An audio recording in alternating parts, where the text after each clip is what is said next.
ఈరోజు మార్నింగ్ హాస్టల్లో పెట్టిన చపాతీతో అయితే స్టార్ట్ చేశా. రాత్రి మిగిలిపోయిన రైస్ ఉంటే వామన్నం చేశారనమాట. అది కూడా కొంచెం వేసుకొని అయితే తినేసా. సండే మా హాస్టల్లో ఇప్పుడు పూరియా పెడతారు, బట్ రేర్ గా పెడతారనమాట చపాతీ. ఎనీవే ఇది కూడా బానే ఉంది. బొంబాయి చట్నీ పెట్టారనమాట. చట్నీ మిగిలిపోయిందని సాకుతో ఇంకో చపాతీ అయితే వేసుకొని తెచ్చుకొని అది కూడా తినేసా. ఇంకా ఫైనల్లీ ఏదోలాగా 4 చపాతీలు అయితే వేసుకొని తిన్నా.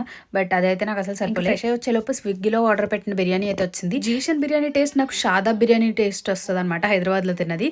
ఎనీవే నాకు ఇది బాగా నచ్చుతుంది సర్లే అని చెప్పి నా ఫ్రెండ్ నేను ఆర్డర్ పెట్టుకుని అది కూడా తినేసాం. ఇంత బిర్యానీ తిన్న తర్వాత ఐస్ క్రీమ్ తినకపోతే ఎలా, ఇంక రెడీ అయిపోయి బయటకు వచ్చేసి ఐస్ క్రీమ్ అయితే తెచ్చుకొని తినేసా. ఒక ఇంపార్టెంట్ పని మీద అయితే షాపింగ్కి వెళ్తున్నా. ఎవరైనా గెస్ట్ చేస్తుంటే కమెంట్ చేయండి. మొత్తం జగదాంబ అంతా తిరిగేసినా సరే నాకు ఏం నచ్చలే. ఇంకా లక్కీ షాపింగ్ మాల్ లో స్వీట్ కార్న్ చెప్పుకొని అది కూడా తినేసా. నాకు షాపింగ్ మీద అసలు ఇంట్రెస్టే లేదు, బట్ నా ఫ్రెండ్ వెళ్దాం అంటే ఇంకా సర్లే అని తప్పకెళ్ళా.